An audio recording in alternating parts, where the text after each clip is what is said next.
Hello friends, welcome to my channel. I am doctor Ayudh Makhdoom, OCD consultant and therapist. दोस्तों, आज आपसे मैं बात करूंगा घर बैठे कैसे ओसीडी से छुटकारा पा सकते हैं। तो दोस्तों, आज आपको जानना होगा कि एक यूनिवर्सल ट्रूथ क्या होता है। जो थॉट्स ओसीडी पेशेंट को आते हैं उसमें कितनी सच्चाई होती है और उसे कैसे डील कर सकते हैं। ठीक है दोस्तों, मैं उसको आपको एक एग्जांपल के द्वारा बताना चाहूंगा। दोस्तों, जो पानी होता है, पानी का नेचर क्या होता है? पानी लोगों की प्यास बुझाती है।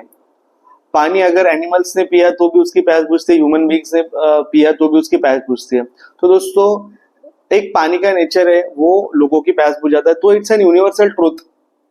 तो दोस्तों, ये समझना होगा आपका ओसीडी का जो थॉट है, whether it is an universal truth और नॉट।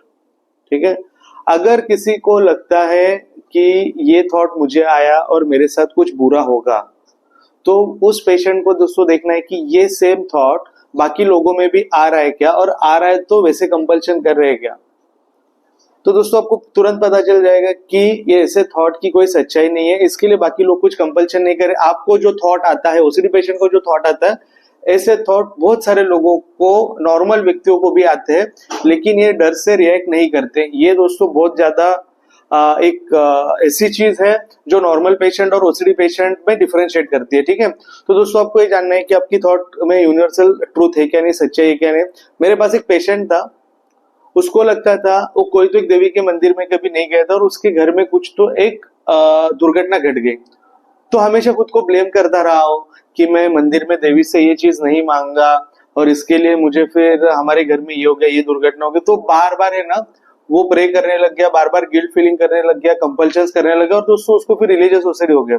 और एक मैं पेशेंट बताना चाहूंगा, उसको लगा, वो मंदिर गया हुआ था और जैसे ही वो पेशेंट मंदिर गया, उसको उसका ओसीडी चालू कैसे हुआ, उसका रिजल्ट था वो पास हो गया, और जब पास हो गया वो मंदिर में था। तो दोस्तों, उसके मन में बैठ गया कि मैं मंदिर में ही था इसके लिए मैं पास हुआ, मैं मंदिर में नहीं रहता तो मैं शायद पास नहीं होता था।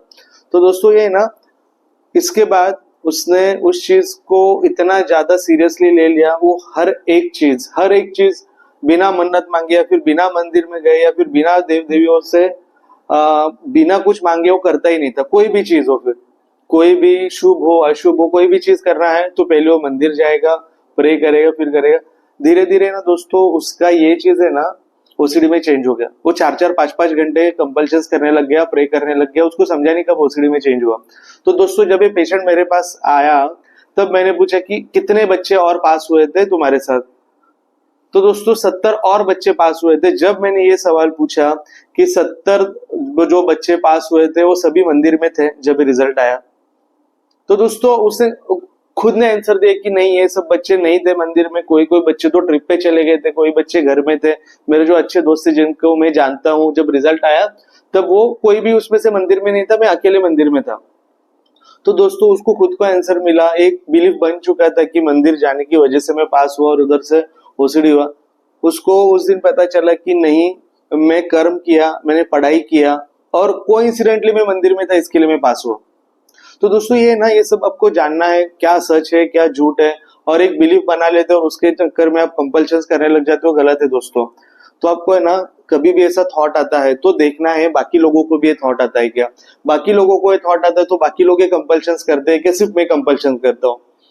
और दोस्तों देखो, आपके मन को है ना, बार बार आपको खुद को समझाना है, ये झूठ थॉट है, ये सच नहीं है, इसमें कोई भी सच्चाई नहीं है, ये इलॉजिकल है, ये डरावने थॉट मुझे इसके लिए आ रहे क्योंकि मुझे ओसीडी है, ये सब थॉट्स ओसीडी थॉट्स है। तो दोस्तों, आप ऐसे बार बार खुद का काउंसलिंग करोगे, जब भी कोई डरावना थॉट आता है और वो बोलता है कि ये करो नहीं तो ये हो जाएगा, व्हाट इफ का थॉट आता है, कुछ भी थॉट आता है, अरे ये नहीं किया तो ये होगा, ऐसा कुछ भी आता है ना, तो दोस्तों समझ लेना वो ओसीडी थॉट है।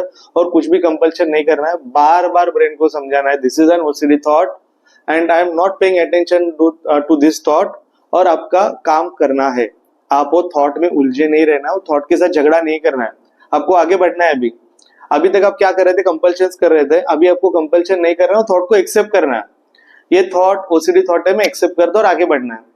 तो दोस्तों, आपको है ना, खुद से काउंसलिंग करने हैं, ऐसे खुद को बोलना है कि नहीं, ये गलत थॉट है, ये ओसीडी के थॉट है, ये इलॉजिकल और डरावने थॉट इसके लिए मुझे आ रहे क्योंकि मुझे ओसीडी है। इस थॉट में कोई रियलिटी नहीं है, it is just an imagination. सब मेरे ब्रेन में एक बिलीफ बन चुका है, इसके वजह से मुझे ये थॉट आ रहा है। ये कुछ यूनिवर्सल ट्रूथ भी नहीं है, इसमें कोई सच्चाई नहीं है। तो दोस्तों आप ये ऐसा अगर प्रैक्टिस डेली करोगे ना, तो आपके ब्रेन में है ना एक नए पाथवेज बनने चालू हो जाएंगे, और वो जो न्यूरल नए पाथवेज बनेंगे उसको न्यूरोप्लास्टिक चेंजेस बोलते हैं दोस्तों, दैट इज न्यूरोप्लास्टिसिटी। जो भी ऐसे नए पाथवेज आप बनाओगे दैट इज न्यूरोप्लास्टिसिटी। अगर आपको न्यूरोप्लास्टिसिटी क्या है और कैसे बनते हैं इसके बारे में जानना है तो मेरा एक दूसरा वीडियो है, वो जाके आप चेक कर सकते हो। और ऐसा दोस्तों आप डेली प्रैक्टिस करोगे ना तो नए पाथवेज फॉर्म होंगे, तो आप ओसीडी से जल्द बाहर आ सकते हो। चलो मैं एक आपको है ना एक चीज बताता हूँ, इसको कैसे करना है, कैसे थॉट को कंपल्शन नहीं करना है। तो दोस्तों देखो, डेली आप एक कंपल्शन करते हो, कोई तो आपको थॉट आ रहा है, ठीक है, कोई कंटेमिनेशन ओसीडी का पेशेंट है, उसको कुछ थॉट आ रहा है, गंदगी लगेगी और मैं बीमार हो जाऊंगा, और जाके हाथ धो रहा है, ठीक है, और बार बार हाथ धो रहा है। ये थॉट अगर उसने एक कंपल्शन किया तो आपको ये याद रखना है, और जो नेक्स्ट 4 थॉट आने वाले हैं उसको कंपल्शन नहीं करना है, उसको एक्सेप्ट करना है। अभी क्या है कि आपने एक थॉट को कंपल्शन किया, बाकी 4 थॉट को कंपल्शन नहीं करना है।